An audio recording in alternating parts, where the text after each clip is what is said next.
ആരായിരിക്കും കണ്ണിന്റെ സഹോദരൻ? അങ്ങനെ ഒരു ചോദ്യമുണ്ട്. കണ്ണിന്റെ സഹോദരൻ ആരാണ്? അടുത്ത കണ്ണ്. എന്തായാലും മാന്യ പ്രേക്ഷകരായ നിങ്ങളാണ് ഉത്തരം പറയുവാനുള്ളത്. എനിക്ക് മനസ്സിലായി. ഇതേ കണക്ക് മന്ദബുദ്ധി അല്ല ഞാൻ. എന്തുകൊണ്ടാണ് പെണ്ണുങ്ങൾ വാവുത്തുന്നത്? സാരിയുണ്ട്. സാരി എപ്പോഴും സാരി. എനിക്ക് വാവുത്തണമെന്ന് തോന്നി കഴിഞ്ഞാൽ സാരി ഉണ്ടാണോ? മുടിയെടുത്ത് വാവത്തും. VMTVയുടെ ദ കിങ് ഓഫ് ദ ഡേയുടെ പുതിയൊരു എപ്പിസോഡിലേക്ക് മാന്യ പ്രേക്ഷകർക്ക് സ്വാഗതം.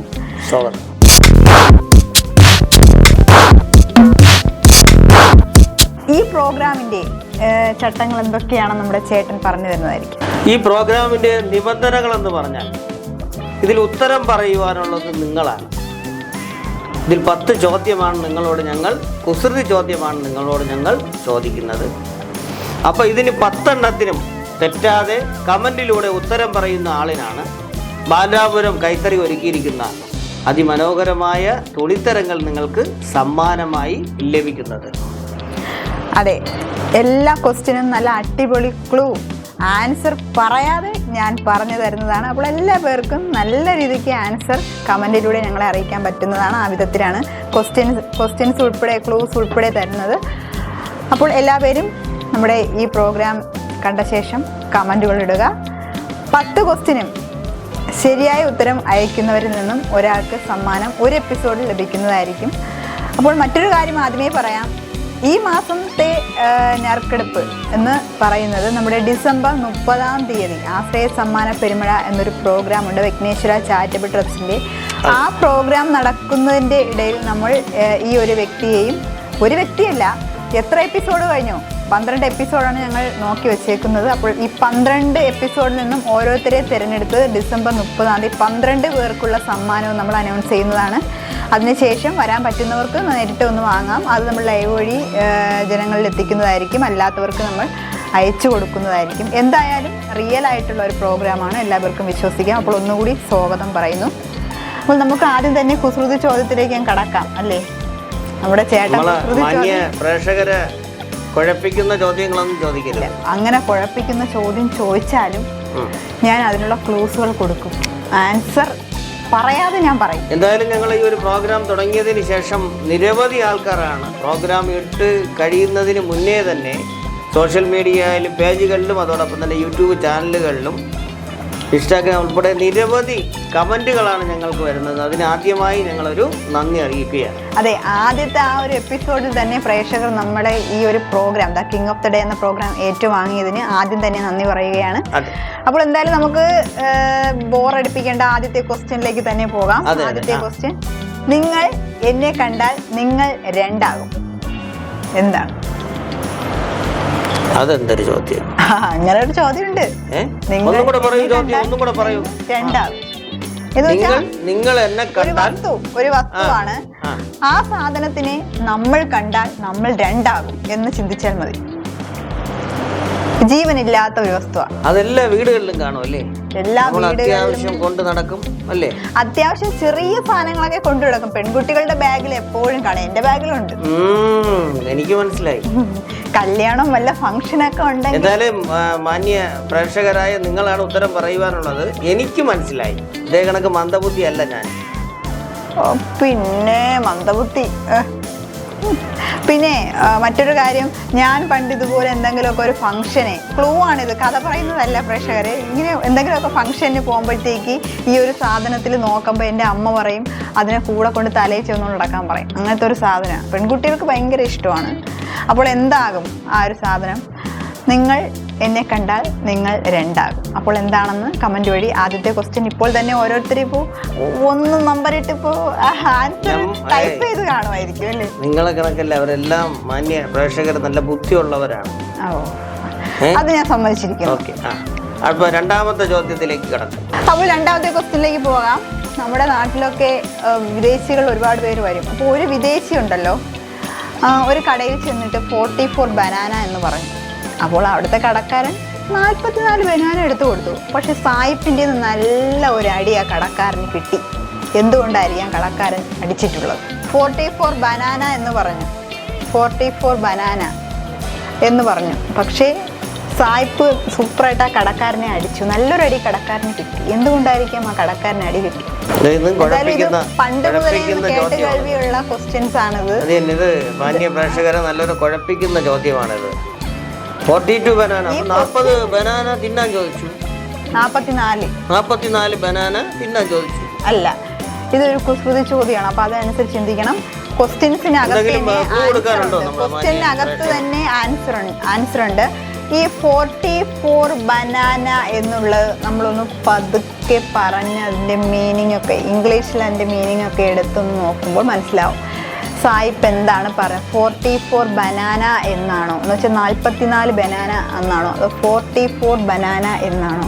ഇപ്പം ഏകദേശം മനസ്സിലായി കാണുമല്ലേ? 44 ബനാന എന്നാണോ അതോ 44 ബനാന എന്നാണോ? അതായത് ഒന്ന് സ്ലോ മോഷനിൽ ആ ഒരു 44 ബനാന പറഞ്ഞു നോക്കിയാൽ നമുക്ക് മനസ്സിലാവും. അത്രേ ഉള്ളൂ. എനിക്ക് മനസ്സിലായി. ഇപ്പോഴാണ് കത്തിയത്. ഇത്രയും നേരം ഞാൻ ഘോരമായി വാദിച്ചിട്ടാണ് പ്രേക്ഷകരെ ഈ ചേട്ടന് മനസ്സിലായത്. നിങ്ങൾ എന്തായാലും ഇതിന്റെ ആൻസർ കമന്റിൽ ടൈപ്പ് ചെയ്തിട്ട് ഇങ്ങനെ അടുത്ത ക്വസ്റ്റിന്റെ കിട്ടാൻ വേണ്ടിയുള്ള ആകാംക്ഷയിൽ ഇരിക്കുകയാണെന്ന് എനിക്കറിയാം. എന്തായാലും വൈകിപ്പിക്കേണ്ട, നമുക്ക് അടുത്ത ക്വസ്റ്റിലേക്ക് പോകാം. വെള്ളം കുടിച്ചാൽ മരിക്കുന്നത് ആരാണ്? വെള്ളം കുടിച്ചാൽ അപ്പോഴേ മരിക്കും. ആരാണ്? വെള്ളം കുടിച്ചാൽ മരിക്കും, അപ്പോഴേ മരിക്കും. തവള എങ്ങനെ വെള്ളം കുടിച്ചാൽ മരിക്കുന്നത്? തവള കരയിലും വെള്ളത്തിലും ജീവിക്കുന്ന ഒരു ജീവിയാണ്. ആമയും തവളയൊക്കെ. അതെങ്ങനെ മരിക്കും? വെള്ളം കുടിച്ചാൽ മരിക്കും. മനുഷ്യനെന്ന് പറഞ്ഞാൽ വീണ്ടും നമുക്ക് കൊടുക്കാം അല്ലേ ആൻസർ. വെള്ളം എന്ന് പറഞ്ഞാൽ നമ്മുടെ ഈ സിവിൽ സപ്ലൈ കിട്ടുന്ന വെള്ളമാണോ അതോ മിനറൽ വാട്ടർ ആണോ? എന്ത് വെള്ളമാണ്? ഏത് വെള്ളം കുടിച്ചാലും ഈ ഒരു സാധനം മരിക്കും. ഉயிருള്ളതാണോ? ഇതിന് ജീവനില്ലാത്ത ഒരു സാധനം. ജീവനില്ലാത്ത സാധനം വെള്ളം കുടിച്ചാൽ ഉടനെ മരിക്കും. നമ്മൾ ഇത് ഒരു ദൈവമായിട്ട് നമ്മൾ ആരാധിക്കുന്ന ഒരു സംഭവമാണ്. മാത്രമല്ല അടുക്കളയിൽ പാകം ചെയ്യുന്നതിന് നമ്മൾ ഉപയോഗിക്കുന്ന സാധനമാണ്. പണ്ട് കാലത്ത് മനുഷ്യനാണ് അത് കണ്ടുപിടിച്ചത്. പണ്ട് കാലത്ത് നമ്മൾ ഈ മൃഗങ്ങളെയൊക്കെ വേട്ടയാടി പച്ചയ്ക്ക് കഴിച്ചിരുന്ന കാലം. ഓക്കെ, അതിനുശേഷം നമ്മൾ വേവിച്ച് കഴിക്കാൻ തുടങ്ങിയത് ഈ ഒരു സാധനം കണ്ടുപിടിച്ചതിന് ശേഷം. ഇപ്പൊ ചിരിക്കാണ്. ഇത്രയും നേരം പല രീതിയിലുള്ള സ്ഥലത്ത് അത് കത്തുമ്പോൾ പല രീതിയിലുള്ള കളറിലൂടെ വെളിയിൽ വരും അല്ലേ? അതെ, അങ്ങനെയല്ലേ? അതെ. ഓക്കെ. എന്തായാലും എനിക്ക് മനസ്സിലായി. പക്ഷെ എനിക്ക് മനസ്സിലായിട്ട് കാര്യമില്ലല്ലോ. ഓരോ പദാർത്ഥത്തിന്റെ പ്രേക്ഷകരായ നിങ്ങളാണ് ഇതിന്റെ ഉത്തരം പറയുവാനുള്ളത്. അതെ, ഓരോ പദാർത്ഥത്തിന്റെയും ഘടന അനുസരിച്ച് അതിന്റെ കളേഴ്സ് മാറി മാറി വരും. അത് കറക്റ്റ് ആയിട്ടുള്ള ആൻസറാണ്. ഓക്കെ, അപ്പോൾ ആൻസർ കിട്ടിയെന്ന് പ്രതീക്ഷിക്കുന്നു. നമുക്ക് അടുത്ത ക്വസ്റ്റ്യനിലേക്ക് പോകാം. അപ്പോൾ അടുത്ത ക്വസ്റ്റ്യൻ, 4ാമത്തെ ക്വസ്റ്റ്യൻ എന്ന് പറയുന്നത് എന്തിന് വന്നു എന്ന് ചോദിക്കുന്ന ഒരു സ്ഥലമുണ്ട്. എന്തിന് വന്നു? അതാണ് ഞാൻ എപ്പോഴും ചോദിക്കുന്നത്. എന്തിന് വന്നു? ആൻസർ അറിഞ്ഞുകൂടാതെ എന്തിന് വന്നു എന്ന് ചോദിക്കുന്ന ഒരു സ്ഥലം. മുഖ്യമന്ത്രി ഓഫീസ്. മുഖ്യമന്ത്രി ഓഫീസിൽ നമ്മൾ ചെന്നാലും ചോദിക്കുമല്ലോ. മുഖ്യമന്ത്രി ചോദിക്കും നിങ്ങൾ എന്തിന് വന്നു?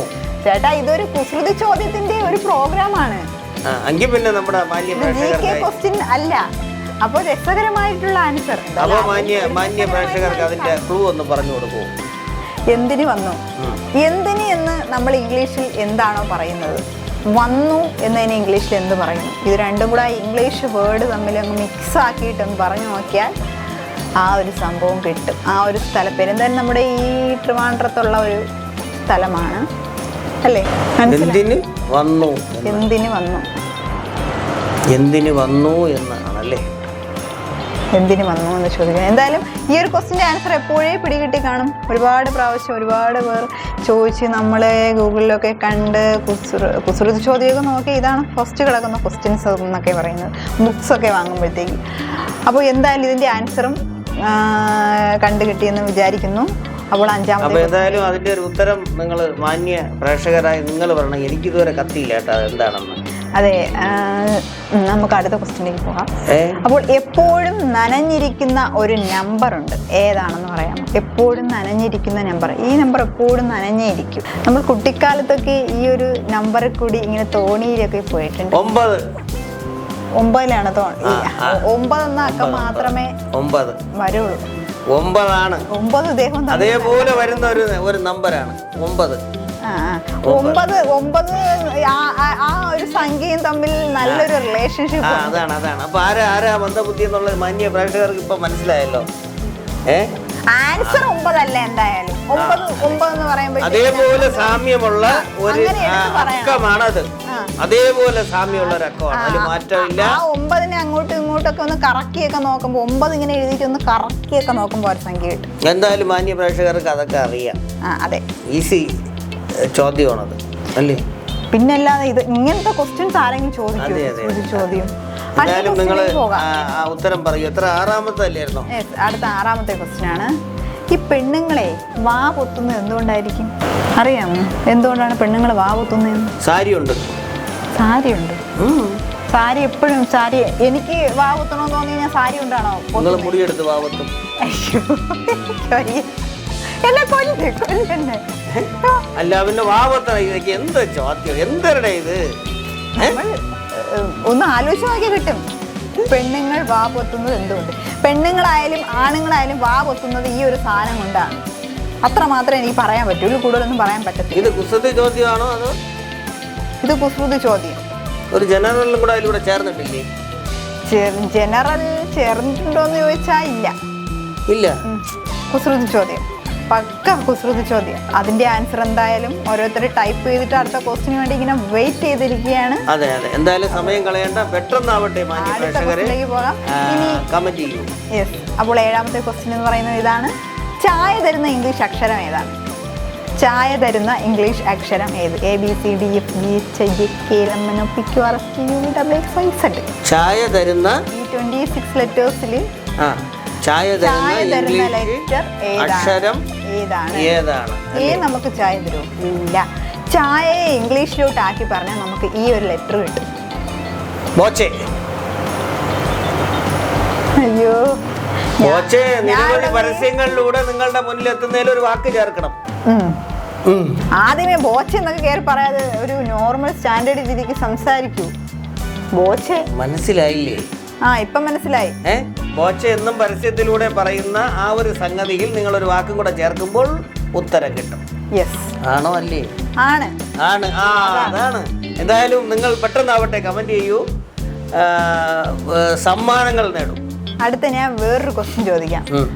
ഈ കണ്ണ് നമുക്ക് എല്ലാവർക്കും ഉണ്ടല്ലോ, പക്ഷെ എനിക്ക് സഹോദരനുണ്ട്, ചേട്ടന് സഹോദരനുണ്ട്. പക്ഷെ കണ്ണിന്റെ സഹോദരൻ ആരായിരിക്കും കണ്ണിന്റെ സഹോദരൻ? അങ്ങനെ ഒരു ചോദ്യമുണ്ട്. കണ്ണിന്റെ സഹോദരൻ ആരാണ്? അടുത്ത കണ്ണ്. നമുക്ക് 2 കണ്ണില്ലേ? ഒരു കണ്ണിന്റെ സഹോദരൻ അടുത്ത കണ്ണ്. അതൊന്നും അല്ല ആൻസർ. അതൊക്കെ എന്തോന്ന് ആൻസർ? കണ്ണിന്റെ സഹോദരൻ ആരാണ്? ഇപ്പോൾ സഹോദരനെ നമ്മൾ ബ്രദർ എന്ന് പറയും, സഹോദരി നമ്മൾ സിസ്റ്റർ എന്ന് പറയും. ഇപ്പോൾ നമുക്ക് ഇപ്പോൾ നമ്മൾ പുറത്തൊക്കെ പോകുമ്പോൾ അല്ലെങ്കിൽ ആരെങ്കിലും ഫോട്ടോ നമ്മുടെ സഹോദരനെ സഹോദരിക്ക് നിൽക്കുന്ന ഫോട്ടോസ് കാണിക്കുമ്പോൾ ആരെങ്കിലും നമ്മളോട് ചോദിക്കും, ഇതാരാ? ഇതെൻ്റെ സിസി എന്ന് പറയും. ഇതാരാ? ഇതെൻ്റെ ബ്രോ എന്ന് പറയും. അതുപോലെ കണ്ണിനും ഒരു ബ്രോ ഉണ്ട്. ഏതാണ് ആ ബ്രോ? ഏതാണ്? ചിരിക്കുന്നു. മനസ്സിലായി. എന്തായാലും ഉത്തരം പറയാൻ എനിക്ക് അനുവാദം ഇല്ലല്ലോ. മാന്യ പ്രേക്ഷകരായ നിങ്ങളാണ് ഇതിന് ഉത്തരം പറയുവാനുള്ളത്. അപ്പോൾ 9ാമത്തെ ക്വസ്റ്റ്യൻ ഇതാണ്. കണ്ണില്ലാതെ കരയുന്നത് ആരാണ്? കണ്ണില്ലാതെ കരയുന്നത് ആരാണ്? മറ്റേത് കണ്ണിന്റെ സഹോദരൻ നമ്മൾ ചോദിച്ചു, പക്ഷെ കണ്ണില്ലാതെ കരയുന്ന ഒരു വ്യക്തിയുണ്ടോ? ഉണ്ട്. കണ്ണില്ലാതെ കരയുന്നത് ആര്? വെള്ളത്തിൽ കിടക്കുന്നതാണോ? കരയിൽ ജീവിക്കുന്നതാണോ? ഇത് വെള്ളത്തിലും കരയിലും ഒന്നുമല്ല. കണ്ണില്ലാതെ കരയുന്നതാ? വെള്ളത്തിലും കരയിലൊന്നും ഇല്ലാത്ത സാധനം. നമ്മൾ ഭക്ഷിക്കാൻ വേണ്ടി ഉപയോഗിക്കുന്നതാണോ? അല്ല. നമുക്കിത് കാണാൻ മാത്രമേ പറ്റൂ, തൊടാനൊന്നും പറ്റത്തില്ല. അതുക്കും മേലെയുള്ള സ്ഥലത്തായി നിൽക്കുന്നത്. പക്ഷേ അവരുടെ ഒരു കരച്ചിലുണ്ടല്ലോ, ആ കരച്ചിലെത്തി കൂടി പോയാൽ നമുക്ക് ഒരുപാട് പ്രശ്നങ്ങളും പ്രകൃതിക്ഷോഭങ്ങളും ഒക്കെ ഉണ്ടാവും. 2017 അങ്ങനെ ഒരു ക്ഷോഭമൊക്കെ ഉണ്ടായി, കരച്ചിൽ കൂടി. എന്താണ്? വിശാലമായി പരന്നു കിടക്കുന്നതാണോ? പരന്നു കിടക്കുന്ന സ്ഥലത്താണ് ഇതിന്റെ ആവാസം. ഇത് തമ്മിൽ കൂട്ടിമുട്ടുമ്പോൾ വലിയൊരു സൗണ്ട് കേൾക്കും. കുട്ടികൾക്ക് ആയാലും മുതിർന്നവർക്കായാലും ഒരുപോലെ പേടിയാണ്. ഞാൻ ആ സൗണ്ട് കേട്ടാൽ പിന്നെ വീട്ടിനകത്ത് എവിടെയെങ്കിലും ഏതെങ്കിലും മൂലയിൽ പോയി ഒളിച്ചിരിക്കും. അങ്ങനെയെങ്കിൽ അങ്ങനെ. ഓക്കെ, എനിക്ക് മനസ്സിലായി. പക്ഷെ ഞാനല്ലല്ലോ ഉത്തരം പറയാനുള്ള, എൻ്റെ മാന്യ പ്രേക്ഷകരായ നിങ്ങളാണല്ലോ. അപ്പോൾ 10ാമത്തെ ക്വസ്റ്റ്യൻ ഇതാണ്. എന്തായാലും 9ാമത്തെ ക്വസ്റ്റ്യൻ എല്ലാവർക്കും മനസ്സിലായി കാണും. എപ്പോഴേ ടൈപ്പ് ചെയ്തിട്ട് 10ാമത്തെ ക്വസ്റ്റ്യന് വേണ്ടി ഓരോരുത്തർ വെയിറ്റ് ചെയ്തിരിക്കുകയായിരിക്കും. 10ാമത്തെ ക്വസ്റ്റ്യൻ, വെളിച്ചം എന്നെ നശിപ്പിക്കും, ആരാണ് ഞാൻ? വെളിച്ചം ഉണ്ടെങ്കിൽ അത് എന്നെ നശിപ്പിക്കും, ആരാണ് ഞാൻ? എളുപ്പമുള്ള ക്വസ്റ്റ്യനാണ്. വെളിച്ചത്തിൻ്റെ ഓപ്പോസിറ്റ് വേർഡാണ്. വെളിച്ചത്തിൻ്റെ ഓപ്പോസിറ്റ് വേർഡാണ് ആൻസർ വരുന്നത്. നമ്മൾ പണ്ട് ഓപ്പോസിറ്റ് വേർഡ്സ് വിപരീത പദം എഴുതത്തില്ലേ? പകൽ അല്ല, പകലും വെളിച്ചമൊക്കെ ഒന്നല്ലേ? വെളിച്ചത്തിൻ്റെ ഓപ്പോസിറ്റ് വേർഡ് സമാന പദമല്ല, വിപരീത പദം എഴുതണം. രാത്രിയുടേതാണെങ്കിൽ നമുക്ക് പകലെന്ന് എഴുതാം. അപ്പം വെളിച്ചത്തിൻ്റെ നമ്മൾ എന്ത് എഴുതും? അത്രയേ ഉള്ളൂ സംഭവം. എന്തായാലും ആൻസർ എത്രയും പെട്ടെന്ന് മനസ്സിലായി. ഇവിടെ കത്തിയെങ്കിൽ എന്തായാലും പ്രേക്ഷകർക്ക് പെട്ടെന്ന് നേരത്തെ കത്തിക്കണം.